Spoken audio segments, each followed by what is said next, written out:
इंसानों की तारीख की सबसे बड़ी सैर, 7 आसमानों की सैर, अल इसरा वल Meraj. You believe that Muhammad went to heaven on a winged horse? Yes, I believe in God. शब मेराज में सिदरतुल मुंतहा। ये इतना अजीम सफर मक्का में रसूलुल्लाह सल्लल्लाहु अलैहि वसल्लम की जिंदगी के सबसे मुश्किल और सख्त टाइम में हुआ। पहले आप सल्लल्लाहु अलैहि वसल्लम का बाइकआउट किया गया, फिर आप सल्लल्लाहु अलैहि वसल्लम के दिल के सबसे करीब लोग हजरत अबू तालिब और हजरत खदीजा रज़ियल्लाहु ताला अन्हा की वफात, फिर ताइफ में आप सल्लल्लाहु अलैहि वसल्लम को इतने पत्थरों से मारा गया कि जूते खून से भर गए। एंड टू टॉप दैट, मक्का में आप सल्लल्लाहु अलैहि वसल्लम की सिटीजनशिप भी खत्म कर दी गई। और जब आप सल्लल्लाहु अलैहि वसल्लम मक्का में किसी और की पनाह में रह रहे थे, अल्लाह ने इसी सबसे मुश्किल टाइम आप सल्लल्लाहु अलैहि वसल्लम को इंसानों की तारीख की सबसे बड़ी सैर कराई, 7 आसमानों की सैर। A journey like none before. ये 7 आसमानों का सफर नबूवत के 11वें साल में हुआ, विच मीन्स ऑलमोस्ट बिल्कुल मिडल में। और ये सफर रसूलुल्लाह सल्लल्लाहु अलैहि वसल्लम की जिंदगी का टर्निंग पॉइंट था। 7 आसमानों के इस सफर से पहले आप सल्लल्लाहु अलैहि वसल्लम मक्का में बहुत सख्त जिंदगी गुजार रहे थे, लेकिन इस सफर के डायरेक्ट बाद आप सल्लल्लाहु अलैहि वसल्लम ने मदीना हिजरत फरमाई, जहां एक नई रियासत के लीडर और बादशाह के तौर पर उनकी जिंदगी बिल्कुल बदल गई।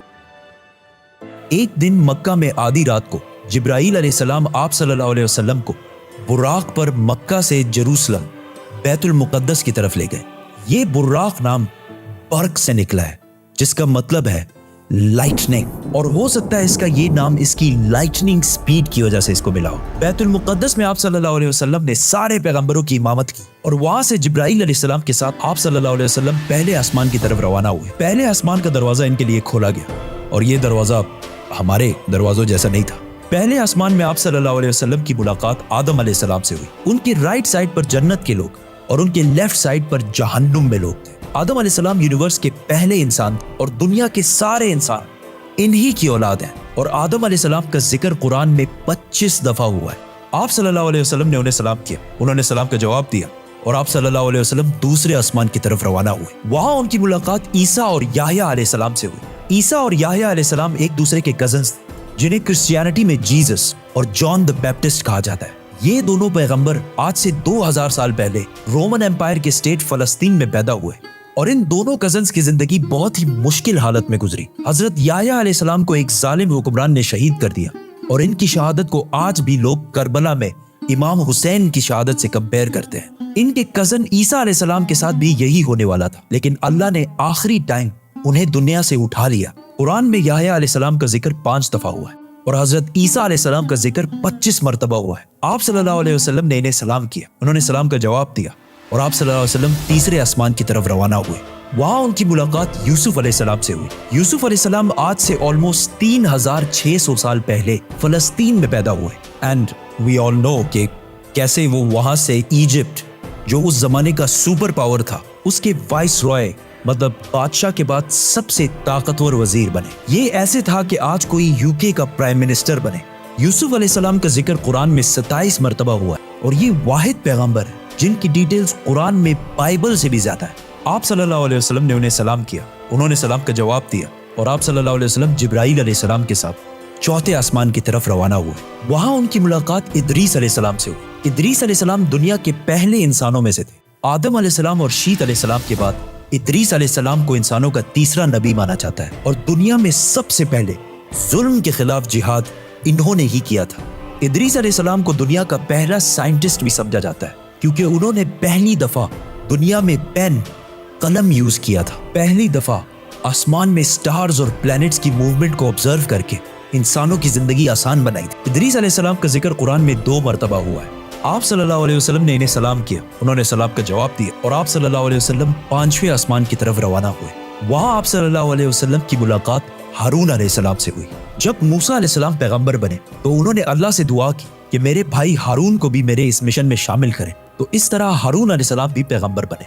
मूसा अलैहिस्सलाम ने हारून अलैहिस्सलाम को सिर्फ इसलिए चूज नहीं किया कि वो उनके भाई थे, बल्कि इसलिए क्योंकि हारून अलैहिस्सलाम बनी इसराइल के सबसे बड़े स्कॉलर्स में से थे। मूसा अलैहिस्सलाम बचपन से फिरौन के घर में पले बड़े थे, जिसकी वजह से उन्हें बनी इसराइल की किताबों और स्क्रिप्चर्स का इतना इल्म नहीं था। तो उन्हें एक ऐसे शख्स की जरूरत थी जिसके पास इन सारी चीजों का इल्म हो, और वो थे हारून अलैहिस्सलाम। और आज तक यहूदियों में سب سے زیادہ اسکالرز ہارون علیہ السلام کی اولاد میں سے ہیں، جس کی وجہ سے ہارون علیہ السلام کی اولاد کو یہودیوں میں ایک اسپیشل سٹیٹس حاصل ہے، جس طرح اسلام میں سیدوں کو حاصل ہے۔ ہارون علیہ السلام کا ذکر قرآن میں 20 مرتبہ ہوا ہے۔ آپ صلی اللہ علیہ وسلم نے انہیں سلام کیا، انہوں نے سلام کا جواب دیا اور آپ صلی اللہ علیہ وسلم چھٹے آسمان کی طرف روانہ ہوئے۔ وہاں آپ صلی اللہ علیہ وسلم کی ملاقات ایک ایسے پیغمبر سے ہوئی جن کا ذکر قرآن میں سب سے زیادہ کیا گیا ہے، 136 ٹائمز، کیونکہ موسیٰ علیہ السلام کی سٹوری کو آج تک دنیا کی سب سے زیادہ انٹرسٹنگ اور آؤٹ اسٹینڈنگ سٹوری سمجھا جاتا ہے، اور آج بھی بکس، کامکس اور ایون ہالی ووڈ کی سب سے بڑی فلمز موسیٰ علیہ السلام کی سٹوری سے کہیں نہ کہیں انسپائرڈ ہوتی ہیں، جیسے کہ Superman, Harry Potter and many others. یہ سارے سٹوریز بلینز آف ڈالرز کما چکے ہیں۔ And I was like, come on, this is Musa alayhi salam's story. ہوا ایسے کہ جب یوسف علیہ السلام مصر کے پرائم منسٹر بنے تو انہوں نے اپنے 11 بھائیوں کو بھی ایجپٹ میں آباد کیا، اور کافی جنریشنز تک وہ ادھر ہی رہے، اور آہستہ آہستہ وہ ایجپٹ کے سب سے اسٹرانگ اور رچ کمیونٹی بنے ایز یوزول۔ لیکن یہ دیکھ کر مصر کے لوگ ان سے ڈرنے لگے اور انہوں نے بنی اسرائیل پر ظلم کرنا شروع کیا، اور آخر سارے یہودیوں کو غلام بنا دیا، اور بنی اسرائیل مصر والوں کے 400 سال تک غلام رہے، جس میں انہوں نے ان پر بہت ظلم کیے۔ آخر 400 سال بعد موسیٰ علیہ السلام کے ذریعے اللہ نے بنی اسرائیل کو فرعون کی غلامی سے نکال دیا۔ وہاں سے آپ صلی اللہ علیہ وسلم 7ویں اور آخری آسمان پہنچے، جہاں ان کی ملاقات ان کی great great great grand father سے ہوئی، حضرت ابراہیم علیہ السلام۔ پچھلے ہزاروں سال سے دنیا کے سب سے بڑے ریلیجنز ابراہیمک ریلیجنز رہے ہیں، اور آج بھی دنیا کی 60% آبادی انہی ابراہیمک ریلیجنز کو فالو کرتی ہے، اور ہر دن 5 وقت کی نمازوں میں مسلمان ابراہیم علیہ السلام کے لیے اسپیشل دعا کرتے ہیں۔ اس کے بعد آپ صلی اللہ علیہ وسلم سدرۃ المنتہا کے پاس پہنچے۔ وہاں آپ صلی اللہ علیہ وسلم کو بیت المعمور دکھایا گیا، جس کا ہر دن 70,000 نئے فرشتے طواف کرتے ہیں۔ سدرۃ المنتہا آخری باؤنڈری ہے، وہ آخری حد ہے، مخلوق کوئی اس سے آگے نہیں جا سکتی۔ لیکن رسول اللہ صلی اللہ علیہ وسلم کو اجازت تھی، اسی لیے وہ جبرائیل علیہ السلام کو چھوڑ کر اکیلے آگے بڑھے اور اللہ کے دربار میں حاضر ہوئے۔ آپ صلی اللہ علیہ وسلم سے بعد میں صحابہ نے پوچھا کہ کیا آپ نے اندر اللہ کو دیکھا؟ تو آپ صلی اللہ علیہ وسلم نے کہا کہ میں کیسے دیکھتا، وہاں نور، لائٹ کا پردہ تھا۔